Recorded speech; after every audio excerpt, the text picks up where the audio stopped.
Cowboy, pick any woman you want, the sheriff continued. After that, I'll wed the fat Amish girl, Hannah. The voice was like a whip crack. Get up now! Hannah's eyes widened instantly. Her chest pounded with her heart. The light of dawn. Her mother was already standing at the doorway, hands on her hips, eyes piercing with contempt, while she was just beginning to poke her head between the gaps in the wooden wall. All the females have been called by the sheriff, each and every one. Bitterness was evident in her mother's voice. Today, they are selecting wives. For most families, it was a good day, but not for me. Hannah took a deep breath. You'll leave, her mother continued. Despite the fact that no sane man would ever pick you, like the others, you will continue to stand there. Therefore, I don't feel guilty about hiding you at home. The words hurt. They did it every time. Wishing she could disappear, Hannah tucked her fingers into the thin blanket, but to no avail. Her mother didn't value tenderness. Don't only sit there and gaze. There is nothing in the bucket. Get some water and return with some veggies. Since you will never be needed, you might as well be useful. The room became colder than before. Her mother's footsteps receded. Pulling on her old clothing, Hannah forced herself to stand. She draped her ancient shawl around herself, the edges flaring where she had repeatedly repaired the seams that were straining at her shoulders. It was still early when she went outside. The town was already awakening despite the cold air. Down the street, horses clattered. Store owners opened their shutters, and as the voices spread, the murmurs followed. She goes there. Her fate won't be altered by the sheriff's gathering. She would be too much for any man to handle. Hannah stared straight ahead at the dusty road. As she walked more quickly in an attempt to outrun the words, her bucket gently tapped against her leg. However, they trailed behind her, adhering to her flesh like burrs. Her chest grew constricted. If only she could hurry to the well. If only she could return home. She was stopped by a little wail. She looked around. A young boy was sitting in the dust on the side of the road, holding onto his knee. Tears were streaming down his face. People went by without slowing down. Some shook their heads after taking a quick look. No one stopped. Hannah paused. If she knelt there and once more displayed her tender heart, she knew what the voices would say. Nevertheless, she moved onwards thanks to her feet. She spoke softly while crouching next to the youngster. Shoo, don't worry. Let me check. The boy lifted his scraped knee and sniffed. The shallow cut was covered with dirt. Hannah carefully wiped after tearing a shred from the corner of her shawl. You're courageous. You see, there is nothing to fear. The boy stopped crying. After trembling, his lip twisted into the smallest smile. Thank you. Even though her own eyes ached, Hannah returned the smile. She patted his hair gently before getting back up. A group of women muttered across the street, always tending to strays. Strange girl. She was followed by their laughter. Hannah tightened her shawl. Though it was insufficient to keep her warm from the cold of the steppes, the boy's smile lingered in her imagination like a delicate flame. The well appeared. Girls gathered close together, their ribbons bright, and their outfits immaculate. They practiced smiles they would soon wear for the guys who would claim them, while laughing lightly and tossing their hair. Hannah looked down, embarrassed by her lack of style. She stared as her reflection rippled in the water after dropping the bucket into the well. Tired eyes, round face, and already burning cheeks. Her mother's comments reverberated. No man would ever choose you. Holding onto the rope, Hannah muttered into the void. Please, let it end soon. Just let it end, please. The sound of the bucket hitting the water was loud in the still morning. With shaky arms, she pulled it up, aware that this was just the start of a day from which she would not be able to escape. When Hannah got to the market, it was packed, mothers haggling, children weaving between stalls, merchants shouting, and voices overlapping. Hannah tightened her shawl in an attempt to blend in. She didn't. Look, there was a call. She sensed it before turning around and seeing that everyone was laughing. Grinning broadly, 3 youngsters leaned against the apple cart. One yelled, "Dance, Hannah, dance! Show us how light you are!" The others let up a yell. Hannah stopped, her cheeks flushed with heat. She mumbled, "Please," and gripped her basket. "Let me alone." They moved in a circle. "You are not meant to dance. You are meant to stomp." She could break the ground, so be careful. Her chest ached from their laughter. A boy gave a drum-like clap. "Hannah, dance for us." She moved her foot past them. She knotted her skirt. Her arms flailed as she stumbled. The basket tipped over. Rolling into the dirt were carrots. The audience burst out. Women carrying baskets. Children are pointing, as are elderly men at stalls. Like a vicious wave, the laughter surged. Hannah fell to her knees and fumbled for the veggies. Her hands trembled. Her sight went blurry. Overpowered by the clamor, she muttered, "Why was I made this way?" Her throat constricted. She was unable to disappear even if she wanted to. She masked her emotions as she collected the final carrot, rose, basket, clutch, and shawl. The males behind her yelled, "Hannah, dance again!" The best one so far was the one. She was pursued across the market by their jeers. The weight of each step increased. Her heart was racing. She moved out of the commotion and into an alley. Tears came freely only then. The voice of her mother came back. "No one will ever want you. Never." Hannah's breath was shaky as she leaned against the wall. She clung to her basket as though it would protect her. She muttered, "Is there any place in this world for me?" While hiding and alone, there was simply distant laughing on the breeze and no response. When the town bell rang, the sun had just begun to rise. Its piercing echo bounced off wooden buildings and rolled down the dusty streets. At the sound, Hannah winced. A man entered the square wearing a beat-up vest. Town crier. Over the commotion, his voice roared. Every head turned, and every stride paused at the sheriff's command. All single women are expected to show up for today's event. To ensure the prosperity of this town, men will select their brides. There was silence. Then like fire, the murmurs spread. "Today is the day. Lord, please assist us. Today is the day. Have you heard? They will all be in a queue." Women hurried their daughters inside while holding their arms. Bread ovens were left blazing, baskets were dropped, and washcloths were left behind. As mothers retrieved their finest ribbons and flattened skirts with shaking hands, doors crashed open and then closed again. Hannah's mother made a quick turn into a tiny cabin. "He was heard by you. He was heard by you." She had a whip-sharp voice. "Take care of your hair. At least appear respectable. Don't embarrass me any further than you already have." Hannah struggled with her scarf in her hands. Her heart was racing. "But Mama," she muttered, "nobody will." She was silenced by her mother's look. "You'll leave. You will still stand there even if no man selects you. Can you hear me?" Hannah's gaze dropped. Indeed, Mother. The room was filled with her mother's hasty footsteps, clothes thrown aside and drawers wrenched open. She produced the crimson gown. "This is superior to rags." Hannah paused. There was no dispute, but it held on too tightly. She had a white hat knotted under her chin. "At least you appear to be disciplined." The boy's taunts reverberated as she slipped into the outfit. "Hannah, you have to dance." Her chest constricted. She had to face the town now. Her hands shook. The sheriff added, "All girls don't embarrass me," to which her mother murmured, "Even you." Neighbors were getting their daughters ready through the window. Their pastel outfits bright, their braids immaculate. Hannah cast her gaze downward. The red dress held on tight. With a smudge of dirt at the hem, the cap outlined her features.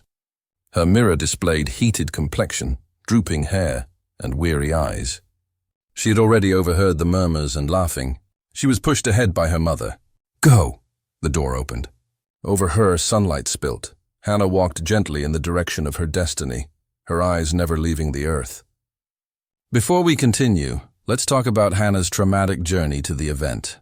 Where in the world are you listening to this story from, please? Post it below. It would make me very delighted to hear. There was a lot of noise in the town plaza. Under wagons and boots, dust ascended. Mothers smoothed their daughters' sleeves and hair as they pulled them forward. With their arms crossed and their gaze alert, fathers hovered at the brink. Hannah reduced her speed. The crimson gown strained. Her red face was framed by the bonnet. Every look was blazing. She stands proudly there as large as a mule. She pushed herself forward. Girls in light clothes with ribbons and clean faces queued up at the front, looking nervous but eager. Hannah positioned herself at the very end. The crowd trembled. It will leave her standing. Would anyone desire her? She's squandering time. Her mother's glare from the throng held her in place, causing her to stand even while her eyes remained low. Boots loud, the sheriff ascended the stage and looked at the women as if they were cattle. With weapons across their chests, deputies stood waiting behind him. The sheriff declared, "These women stand today, by order of law. Reedridge men will select their wives." No lady was excused. No man will disobey. The square was hit by the word. Mothers held their daughters closer. Some of the girls were still grinning with anxious expectation as they whispered, their cheeks heated. Hannah felt her heart race. Her shoulders were tugged by the clothing. The heated bonnet was pressed. She could already hear the ensuing laughing. She kept hearing the market boys chant, "Hannah, get up and dance." Like a tempest, the recollection arose. A slimmer girl next to her gave her a quick glance and the tiniest smile. It's almost nice. Hannah's throat hurt from it. Being kind wouldn't last. The sheriff's hand went up. Come on, men of Reed Ridge. Decide for yourself. Boots scraped as the square roared to life. With ribbons flying, mothers pushed their daughters ahead. Hannah's head remained bent. At her feet, dust whirled. There was no escape despite her heart's cries. The selection process had started. As he moved forward, the sheriff's boots crunched on the dry dirt, and his voice broke through the agitated crowd. Bring him up. As a tall figure appeared, heads turned. The enormous cowboy with iron-like hands, massive shoulders, and sunken skin. His presence quiet whispers since he was taller than everybody else. The sheriff gestured. Strength is respected in this town. You will lead by example. Select a bride. It caused a stir among the populace. Daughters were nudged by mothers. They straightened the ribbons, whispered prayers. All the girls in queue held their breath. The cowboy clenched his jaw. I didn't come here to get married. The sheriff's brow wrinkled. Your responsibility will be fulfilled. Without families, a place cannot thrive. Order is required by law. The cowboy felt his chest swell. I owe my heart no law. Throughout the crowd there were gasps. A few grinned, ready for a brawl. The man's shoulder was just barely touched by the sheriff as he moved closer. Don't think that you are untouchable. Every man will make a choice today. The women shuddered as the cowboy's gaze ran over them. I won't. The rejection was like a whip crack. A shaky murmur arose. Men are barking. Woman whispering. For silence, the sheriff held up his hand. You will respond to more than just murmurs if you reject me here. With his arms crossed and a mountain of defiance, the cowboy stood unflinching. This has nothing to do with your desires, the sheriff said. It has to do with obligation. What hope do the others have if the strongest man declines? The quiet dragged on. Children were hugged by mothers. Men leaned in. The cowboy gave a steady, decisive shake of his head. This is not why I came. The sheriff narrowed his eyes. Cowboy, you'll discover that no one escapes this place unaffected by his responsibilities. Shouts, laughing, and whispers piled up as the gathering sprang into activity once more. While the women were restless and their hearts were racing, the cowboy in the middle stood resolute and unflinching. The plaza echoed with the thunder of the sheriff's voice. She's brave enough to stand here as well. Are you going to disregard her? The audience fell silent. With his hand pointing directly at Hannah, dozens of eyes were fixed on her and heads turned. There was a ripple of laughing. One woman whispered, She really thinks someone will pick her? Observe her gown. Take a look at her figure. Another murmured loud enough to be heard by everyone. Hannah stopped. All the muscles tensed. She gazed at the ground, hoping it would split open and engulf her whole. Her cheeks were burning. The laughter intensified. Why don't you take her, cowboy, if you have to choose? She is awaiting your arrival. Make her day, please. The voices sounded like pebbles. Hannah shook her shoulders. Tears threatened to fall from the pressure of her eyes. She fought them off with a fierce blink. At the cowboy, the sheriff's eyes narrowed. You see, even the person they all make fun of, she is more courageous than others. Son, what other justification do you have? The cowboy clenched his jaw. He remained still. Every second of the lengthy, heavy quiet seemed like a razor cutting through Hannah's flesh. She had a single thought. Let this end, please. I'm tired of standing here. The sheriff's arms were folded. What do you think? After glancing over the queue of girls, the cowboy's gaze finally settled on Hannah. Her stomach fell. She lowered her head even farther, concealing her tears with hair that fell over her face. She prepared for the last blow. The cowboy was the center of attention. With his arms folded, the sheriff waited. Hungry for a scene, the audience leaned closer. The cowboy finally raised his chin. He spoke steadily. I pick her. Like a blade, the words sliced through the square. Take a breath. Abrupt and sharp. Then, like thunder, laughter broke out and spread throughout the crowd. You're not serious. He chose that girl out of all the others. Hannah's heart ceased beating. Her throat tightened each breath. Her fingers curled into fists as her hands shook at her sides. She dared not raise her eyes. She was the focus of attention right now, but not for the right reasons. The sheriff's eyebrows went up, half in amusement, half in satisfaction. Well, anything. Decisions were made. See it all. The man has been heard. He sealed the decision by slamming his boot hard against the wooden platform. The giggling continued. Men gave their knees a slap. Women smirked and covered their mouths. Kids whispered and pointed. Hannah's mother covered her face with her palm and looked away. Hannah was more hurt by that sight than by any of the hurtful remarks the throng threw at her. She felt vulnerable and small. The important voice was drowned out by 100 others. The cowboy did not flinch and stood tall. He didn't grin. He didn't explain his decision. He just stood by it. The audience erupted in cheers, anticipating that he would break down, chuckle, and acknowledge that it was a joke. However, he didn't. And more than anything, that silence made them uneasy. Hannah dabbed at her tears, but it didn't help. Her vision became hazy. Her mind went awry. Why me? What kind of game is this? The sheriff gestured to the steps of the church. It's finished. Let's get it on tape. Nobody applauded. Nobody gave a clap. The harsh laughter that would not stop was the only sound remaining. Hannah's feet were as heavy as stone as she stood motionless. She wasn't sure if she should cling to it or be afraid of the sudden change in her environment. At last, the cowboy took a single stride forward in her direction rather than the crowd. Hannah felt the weight of the decision that had permanently altered her life, even though she was unable to look him in the eyes.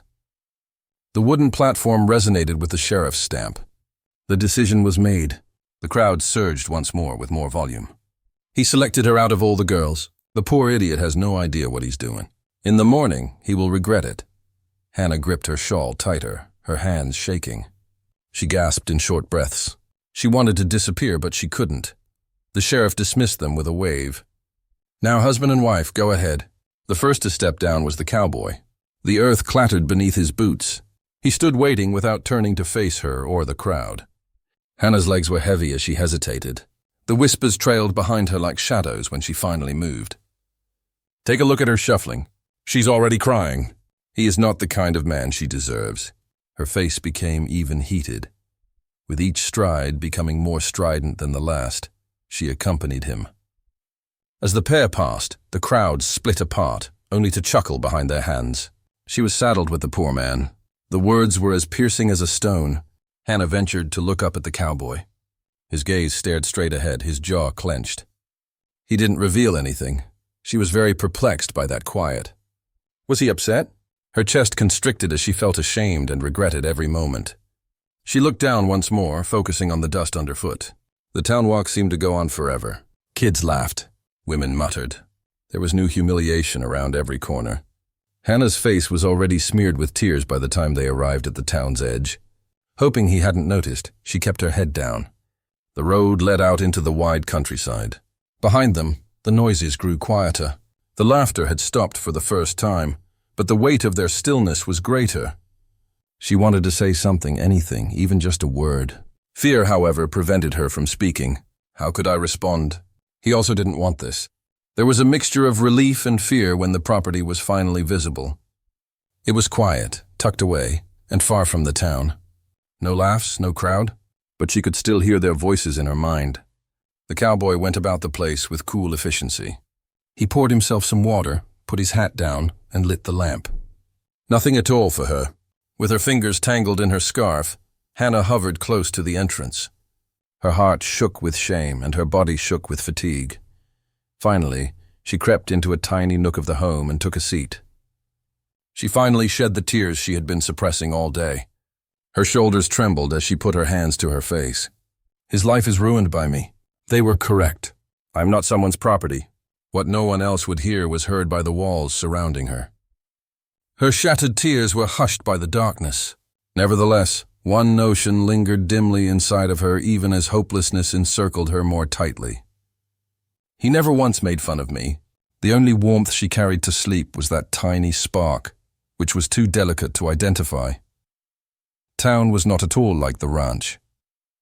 There were no nasty stares or jeering voices, just the sound of horses shifting in their stalls and the wind blowing across the fields. It was like entering another planet for Hannah. At first, the cowboy Samuel didn't say much, but his quiet wasn't as acerbic as her mother's. Like the ground beneath her feet, it was stable. He demonstrated to her how to sprinkle feed so that the chickens would run towards her, where the hens placed their eggs, and where the water was drawn. She initially tripped and spilt grain all over the place. She thought he would chuckle. He didn't. Rather, he leaned down and scooped up her bucket after she had spilt it, saying softly, "Try again, slower this time." Just patience without scorn or rage, Hannah learnt every day. She swept the porch. Her fingers were shaking as she repaired a ripped saddle strap. She even attempted baking bread, but the first loaf turned out to be as hard as stone. Still, Samuel tasted it. A slight grin pulled at his mouth.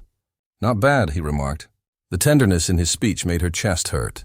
Someone let her fail without embarrassment for the first time. The silence that enveloped them like a blanket came in the evenings. He frequently sat by the fire with a silver locket in Hannah's hand. She had caught a glimpse of a woman's face within, but it had faded over time. He made no mention of her. But when he put the locket aside and closed it, Hannah could see the sorrow in his eyes. Her heart grew softer. He was in anguish too. He understood what it felt like to be alone himself. Samuel invited her to ride with him one morning. She panicked at the prospect. She muttered, "I've never been on a horse." After examining her, he gave one nod. "Then today you'll learn." Her stomach twisted with horror, and she almost refused. She moved closer, though, because of something in his tone, calm, confident. As if she were weightless, he hoisted her into the saddle. She grasped the reins wide-eyed as the horse moved. "Easy," he replied while placing a hand behind her to balance her. "I've got you," and he did. He helped her through every tense breath and every unsure motion. Hannah was sitting up straighter by the time the sun went down. When the horse began to trot gently, her laughter startled even her. She didn't feel awkward for a change. She had a sense of life. Trust developed gradually. It wasn't expressed with lofty rhetoric or abrupt motions. It was in the small details. Before he ate, he waited for her to sit. He silently left salve on the table after noticing that her hands were raw from work. Even though she stammered when she spoke, he genuinely listened to what she had to say. She then started to recognize his calm strength for what it was. Gentleness, not rigidity. Cautiously protected. Samuel hesitated one evening as she placed bread on the table. "Hannah, you underestimate your strength." Startled, she snapped her head up. She had never heard those remarks from anyone. She hurriedly averted her gaze as her eyes burned. However, something changed within. A long-buried frail spark started to grow. She had been labeled useless by the residents of the town. No man would desire her according to her own mother. But she was discovering she could be more here, in the peace and quiet of the ranch. She came to realize that she was valuable, not because of the town's opinion or her appearance, because one man treated her like a valued individual. And she was gradually starting to believe it as well. Hannah occasionally recalled that day in the square while she was awake at night. The humiliation, the jeers, and the laughing. However, she then recalled how Samuel had proudly stood next to her and how he had picked her out of the blue. And now he was training her to live as a partner rather than a burden. The sting of the remembrance had subsided. Something else was emerging from it, the start of anything fresh. The quiet, gradual development of trust, and love's first frail roots. Weeks after the nuptials were announced, the town square was bustling once more. Mothers gossiping, merchants yelling, and kids running after each other in the dust. However, heads turned as Hannah and Samuel entered. And the whispers started again. "They're there. Why hold on to her? Any woman may have been his. He must think it's a joke." The words felt like thorns piercing Hannah's chest. Her eyes fell to the floor as her steps faltered. Ancient anxieties poured back to the square. Samuel, though, didn't slow down next to her. He had a steady jaw. His hand, a tiny anchor, touched hers. Then, precisely in the middle of the plaza, he came to a stop. "Everyone is watching them." Hannah stopped. From his porch, the sheriff furrowed his brow. A group of men leaned in to listen. As they waited for something harsh, the women covered their lips. Samuel's tone was steady and deep. "She is my spouse." The murmurs vanished in an instant. There was silence in the square. He glanced around the throng. "You all made fun of her. No one would want her, you claimed." His hand tightened around Hannah's as he paused. However, I will tell you that her voice is the only one that counts to me." The word came like a thunderclap. There was startled quiet, no jeers, no laughter. Hannah did not bow her head for the first time. With her heart racing and her eyes tearing, but not out of embarrassment, she raised her chin. The eyes of the throng glared at her, anticipating her vulnerability. However, something inside her exploded rather than contracting. She had been taught throughout her life that she was too undeserving, too heavy, too awkward, and less. She had the confidence to demonstrate it, though, because this man had seen her value without requiring her to prove it. She took a step forward. She let her shawls fall off her shoulders. Once more, the crowd whispered. Her voice was firm as she inhaled deeply. "When I stumbled, you laughed. I wasn't even fit for a dance, you stated." She glanced at each of them, focusing on the boys who used to jerk. "I will dance tonight, but not for you." She extended her hand to Samuel's. Without hesitation, his powerful fingers wrapped themselves around hers. The atmosphere changed. The ridicule that had started gave way to a somber quiet. The strong voice of the cowboy grew softer. "Are you certain?" She had sparkling eyes. "This is with you. I'm not scared." After giving her a single nod, he gently drew her into the square's open area. Initially uncertain, the violinist raised his bow. "Play!" was whispered by someone. So he did. The music rose, eerily slow. Something tougher and more steady instead of the fast jigs the audience was accustomed to. Samuel's arms wrapped securely around Hannah's waist, causing her chest to shake. She was guided by his other hand. They moved together, step by step. Those who had before laughed were now still. Hannah wasn't stumbling after all. She wasn't awkward. She was elegant because she trusted Samuel and felt she deserved this for once. So he moved with her rather than against her. As they turned, her clothing swirled. Her cheeks gleamed with happiness rather than embarrassment. Samuel said softly enough just for her as he leaned in close, "Let them observe. They never realized how much you are." She grinned despite her vision being obscured by tears. It was the lightest she had ever felt. The music got louder. After gently spinning her, he drew her back into his chest. The audience gasped, and then, unexpectedly for Hannah, there was a round of applause. Not all of them. While some continued to frown, others touched and gave a gentle clap. As though inspired by her bravery, even the fiddler played with greater passion. Hannah wasn't a joke for the first time. She was the lady who claimed joy on her own terms, stood tall, and danced where she had previously been made fun of. Her ear was touched by Samuel's lips. "No one has ever shown me such courage." In the most charming way, her heart ached. She had yearned to be loved for years, for who she was, not for her appearance or her shortcomings. And now she discovered it here, beneath the same sun that once embarrassed her. The music became slower. They ended up holding each other. The ensuing hush was more deafening than the laughter ever was. With his hand still firmly on her back, Samuel stood up straight. He scanned the faces. "You have never experienced actual strength, so you should be gentler simply for her if you believe she is undeserving. And I pick you once more." Each and every time.